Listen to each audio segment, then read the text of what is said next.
আমি নারী হয়ে নারীকে ভীষণ ভয় পাই, কারণ পুরুষ কখনো নারীর ক্ষতি তেমনভাবে করে না। একজন নারী যখন একজন নারীর প্রচণ্ড ক্ষতি করে দেয়, তাকে রাস্তা দেখিয়ে দেয় মরার পথ, তখন কিন্তু একজন পুরুষ হাত ধরে তাকে দাঁড়াতে সাহায্য করে। তাই নারীকে কখনো বিশ্বাস করা উচিত না, সেটা স্কুল লাইফ হোক, সংসার জীবন হোক, বা যে কোনো জীবনেতেই হোক। তুমি যদি তোমার পছন্দ মতো কোনো জিনিস কেনো, বা তোমার পছন্দ মতো কোনো জিনিস করো, বা তোমার কোনো বান্ধবীর থেকে তুমি যদি ওপরে উঠে যাও, তাহলে সেই বান্ধবী সবসময় চিন্তা করবে তোমাকে নিচে কিভাবে নামাবে। কিন্তু যদি একটা ছেলে মেয়ের মধ্যে বন্ধুত্বতা হয়, তাহলে কিন্তু সেই জিনিসটা কখনোই আসে না। হ্যালো এভরিওয়ান, কেমন আছো তোমরা? আশা করি ভালো আছো, আর আমিও ভালো আছি। বড়দের প্রণাম আর ছোটদের ভালোবাসা নিয়ে আজকের ভিডিওটা শুরু করছি। তো আজকে সকালবেলা ঘুম থেকে উঠে ব্যায়াম করে স্নান করে নিয়েছি, তারপর ঘরের কাজকর্ম করতে শুরু করে দিয়েছি। এখন যেমন বিছানো গোছানো কমপ্লিট হয়ে গেছে, এখন হচ্ছে ঘরদোর ঝাড়ু লাগাবো, তারপর ঘরদোর মোছামুছি করব। সকালবেলা ঘুম থেকে উঠে কোন কাজটা থেকে শুরু করব আর কোন কাজটা গিয়ে যে শেষ হবে তার কোনো ঠিক ঠিকানা থাকে না। সকাল থেকে উঠে বেলা 2-2-2:30 অবধি এক নাগারে আমি কাজ করে যাই, একটুও বসতে সময় পাই না। সবাই ভাবে যে একা থাকে কি আবার কাজ, কিন্তু একা থাকলেও কাজ যে অনেক থাকে সেটা কিন্তু কেউ বোঝে না। বেশ কয়েকদিন ধরে আমার উপর দিয়ে অনেক বিপদ যাচ্ছে। এই কয়েকদিন আগে একটা বিপদ থেকে না বেরিয়ে আবার একটা বিপদে পড়লাম। কি বিপদ সেটা তোমাদের পুরো ভিডিওটা দেখলেই তোমরা বুঝতে পারবে। স্নান টান করে ছাদে এসেছিলাম এখন জামা কাপড়গুলো শুকনো করতে দিতে আর ফুল তুলতে। আগে ফুলটা তুলে নিয়েছি, এখন জামা কাপড়গুলোকে ভালো করে মিলে দেব। বেশ কয়েকদিন ধরে তো রোদ হচ্ছিল না, প্রচুর বৃষ্টি হচ্ছিল। তো এখন আবার দেখছি আকাশটা নীল হয়ে বেশ সুন্দর আর কি মেঘ চারিদিকে ঘুরে বেড়াচ্ছে, আর তার সঙ্গে সঙ্গে কিন্তু বেশ সুন্দর হাওয়াও দিচ্ছে। আজকের ওয়েদারটা যেমন পরিষ্কার ছিল তেমন ঠান্ডা ঠান্ডা ছিল, আবার হালকা রোদও ছিল। ফুল তোলা কমপ্লিট হয়ে গেছে আর ওইদিকে জামা কাপড়ও দেওয়া হয়ে গেছে। এখন নিচে গিয়ে করব পুজো। এবার তোমাদের মনে হবে টাওয়ালটা কেন আমি মাথায় দিয়েছি। আসলে স্নান করে সবেমাত্র উপরে উঠলাম তো, আর রোদটা মুখে লাগছিল, তো সেই জন্য আমি কি করলাম, টাওয়ালটা দিয়ে উপরে গিয়েছি। সমস্ত কাজ সেরে আজকে রান্নাঘরে আসতে বেশ একটু দেরি হয়ে গেছে। আর আজকে কিন্তু আমি আনাজ কেটেই রেখেছিলাম। এই যে করব লাউ আর আলু, আর সঙ্গে করব ডিম রান্না।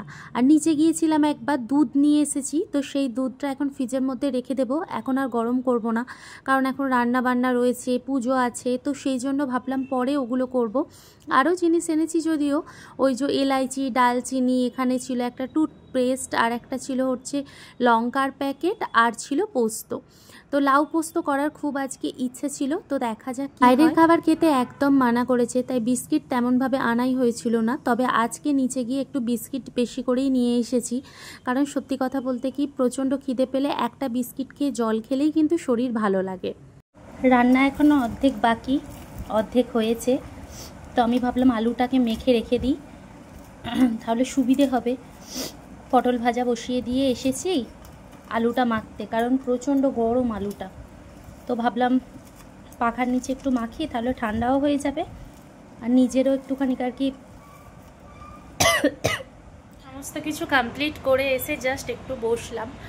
তো শুয়ে গিয়েছিলাম বসে থেকে থেকে, তো চোখটা এত লেগে গিয়েছিল, ঘুম পেয়ে গিয়েছিল। তো এইমাত্র জাস্ট উঠলাম, এখন খাওয়া দাওয়া করব। আর বাইরে তো প্রচণ্ড পরিমাণে রোদ, বেশ কয়েকদিন বৃষ্টি হওয়ার দরুন ঠান্ডা ঠান্ডা ওয়েদার ছিল, কিন্তু এখন এত পরিমাণ রোদ বেরিয়েছে। এই রোদের মধ্যে তুমি যে কোথাও যাবে বা কিছু করবে সেটাও বোঝা বড় দায়। এই যে দেখো এত রোদ, তাও তোমাদের ব্যাক কত রোদ। আর এখানের হচ্ছে বিল্ডিংটা হয়ে গেছে, তো এতে জল জমিয়ে রেখেছে, তো সেই জন্য শ্যাওলা শ্যাওলা মতো পড়ে গেছে।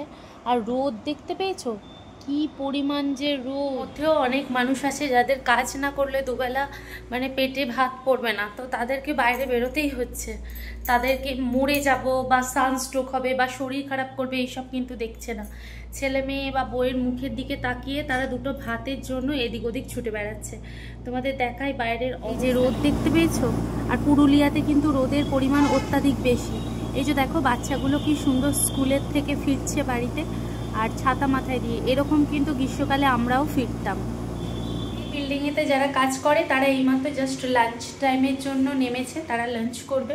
তো এখানে বেশ কয়েকজন আর কি বয়স্ক বিধবা মানুষ বা অল্প বয়স্ক মানুষও কাজ করতে আসে। তাদেরকে দেখে ভাবি তাদের পরিবারে কতটা কষ্ট, কতটা দুঃখের দিন, তাই তারা এরকম কাজ করতে আসছে। পরিবারে ছোট ছোট বাচ্চাদেরকে রেখে আসে। আবার এখানে দেখি ছোট ছোট দুটো বাচ্চা তার মা বাবার সঙ্গে এইখানটাতে এসে থাকে। তো তাদেরও কত কষ্টদায়ক বলো তো, বাচ্চাকে নিয়ে কাজে আসছে, নাহলে খেতেও পারবে না, আর কাজ না করলে হচ্ছে চলবেও না। এই গরমের ভিতরে আমরা যেখানে কোনো রকম কাজ টাজ কিছু করতে পারছি না, একটু কাজ করার পর হাঁপিয়ে যাচ্ছি, ঘেমে যাচ্ছি, সেই জায়গায় দাঁড়িয়ে ওরা সিমেন্ট, কোথায় ইট মাথার মধ্যে নিয়ে চারিদিক আর কি কাজের জন্য ঘুরে বেড়াচ্ছে। তো ঠিক আছে, চলো এখন কি রান্না করেছি সেটা তোমাদের জন্য। বিশেষ কিছু রান্না বান্না করিনি, তবুও যতটুকু রান্না বান্না করেছি ঠাকুরের কৃপায় অনেক করেছি। এই যে দেখো, এখানে হচ্ছে আলু সিদ্ধ হয়েছে তেল লঙ্কা পেঁয়াজ দিয়ে, এখানে আছে ভাত, আর আছে কালকের অল্প একটু বেগুন ভাজা, বেগুন আলুর তরকারি ছিল, তো সেটা নিয়েছি। এখানে পটল ভাজা আছে, আর এখানে আছে লাউ ভাজা, আর এইখানে আছে ডিমের ঝাল। এই হচ্ছে আজকের আমার লাঞ্চ। তো খাবারটা বেড়ে, এই যে দেখো এই ঘরটার ভিতরে, এই যে দেখো এরা খাওয়া দাওয়া করছে, আর এখানে ওনার ওয়াইফ খাচ্ছে, এই যে, আর এখানে হচ্ছে একজন খাচ্ছে, তার পাশেই একটা ছোট বাচ্চা বসে আছে, সেও খাচ্ছে। আমার দুপুরের রান্না বান্না নিয়ে চলে এসেছি, তো চলো খাওয়া দাওয়া করে নিয়ে একটু রেস্ট করব, কারণ এই গরমে সত্যি কথা বলতে কি একদম বসে থাকতে ইচ্ছে করছে না। খাওয়া দাওয়া করে নিই।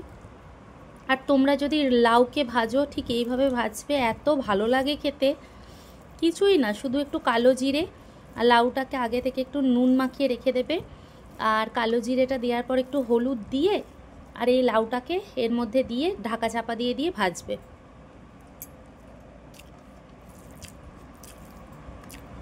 তোমাদেরকে দেখাবো বলে অন করলাম, ডিমটা হঠাৎ করে ভেঙে দেখলাম যে দুটো কুসুম। এই দেখো, অনেক ছোটোবেলায় আমি একবার দুটো কুসুম পেয়েছিলাম, আর অনেক দিন পর এখন দেখো দুটো কুসুম পেয়েছি।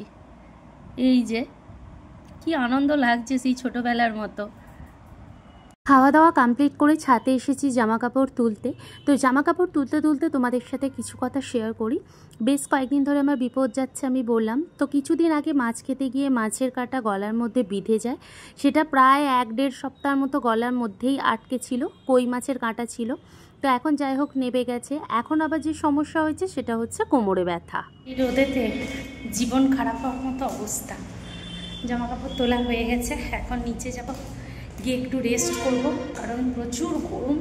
এই গরমের মধ্যে বসে থাকতে তো একদম ইচ্ছে করবে না, আর হাজার হলেও সারাদিন এত কাজকর্ম করি, প্রচুর ঘাম বেরো হয়, তো সেই জন্য দুপুর। সন্ধ্যা বন্ধুরা, এখন প্রায় সন্ধে ওই বাজে 6:30টার মতো, আর এদিকে সন্ধে দেওয়া কমপ্লিট হয়ে গেছে, শুধুমাত্র বাকি আছে গোপালকে খেতে দেওয়া। তো গোপালকে এখন খেতে দেবো, আর ওইদিকে ওই যে দেখতে পাচ্ছ জামা কাপড়, অতগুলো জামা কাপড় এখন গুছিয়ে তুলে রাখতে হবে। তারপর একটু চা বসাবো, একটু চা খাবো। আজকে সকাল সকাল খাবার খাবো না, আজকে খিদে পাচ্ছে না, তো সেই জন্য ভাবলাম ভীষণ চা খেতে ইচ্ছে করছে, তো ভাবলাম একটু চা খাবো, আর তার সঙ্গে একটুখানি ফোনেতে সিরিয়াল দেখবো, আর গোপালকে একটু দুধ দেবো। আর তার আগে ভাবলাম যে গোপালকে দুধ দিয়ে দুটো বাসন পড়েছে, সেই বাসনগুলো মেজে রাখবো।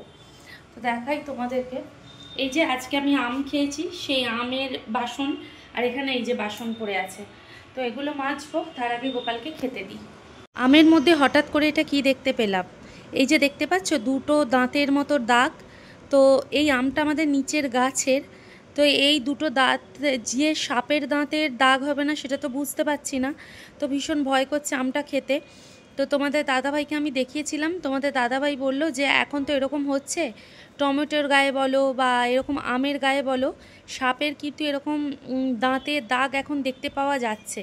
তো সেই জন্য তোমাদের দাদাভাই বলল এখন খেতে হবে না, এটা রেখে দে, এখন খাওয়ার কোনো প্রয়োজন নেই, কারণ এই দাগটা যদি সাপের দাঁতের হয়, এর মধ্যে যদি বিষ থাকে, এটা খেলে তো আমি মারাও যেতে পারি। পুরো দাগটা দেখো, দুটো দাঁত বসালে ঠিক যেরকম দাগ আসে ঠিক সেরকম দাগটা। এখন যেহেতু সোশ্যাল মিডিয়াতে প্রচণ্ড পরিমাণে দেখাচ্ছে যে অনেক বিষাক্ত সাপ মাঠে ঘাটে থাকে, এবং সেইগুলো কি হয়, টমেটো যদি মাঠে বসানো হয়, সেই টমেটোকে মানুষ ভেবে অনেক সময় সাপে কামড় বসায়, তো তার মধ্যে বিষ ঢেলে দেয়, তো সেটা খাওয়া শরীরের জন্য অত্যন্ত ক্ষতিকারক, এটা তো আমরা জানি। তো আমটার মধ্যেও সেরকম আমি দাগ দেখেছি বেশ কিছুদিন আগে, আমি কিন্তু সোশ্যাল মিডিয়াতেও এরকম দেখেছিলাম, আম গাছে সাপ ওঠার ফলে সাপে কিন্তু আমেতে কামড় বসিয়েছে, খেয়ে অনেকে মারা গেছে। তো এটা দেখার পর আমি খেতে আর কি ভীষণ ভয় পাচ্ছি। তোমাদের দাদাভাইকে আমি ছবি পাঠিয়েছিলাম এবং তার সঙ্গে কথা বলেছি, তো সে বললো এটা খাওয়ার দরকার নেই, সাইড করে রেখে দেওয়ার জন্য, কারণ যদিও বাই চান্স সাপে কামড় টামড় দেয়, পরবর্তীকালে শরীর অসুস্থ হয়ে যেতে পারে, মারাও যেতে পারি। তো সেই জন্য ওটা আর খাচ্ছি না। তবে তোমরা প্রত্যেকেই আম বলো বা যে কোনো জিনিস বলো আগে ভালো করে চেক করে নেবে সাইডে এরকম দুটো দাঁতের মতো দাগ পাশাপাশি আছে কি না। যদি থাকে তাহলে খেও না। 5 টাকার মায়া করতে গিয়ে যেখানে 50 টাকার জীবন নিয়ে টানা হেঁচড়া হবে সেই রকম জিনিস না খাওয়াই ভালো। তো যাই হোক, আমি যেটা দেখলাম সেটাই তোমাদের সাথে শেয়ার করলাম। আশা করি তোমরা বুঝেছো।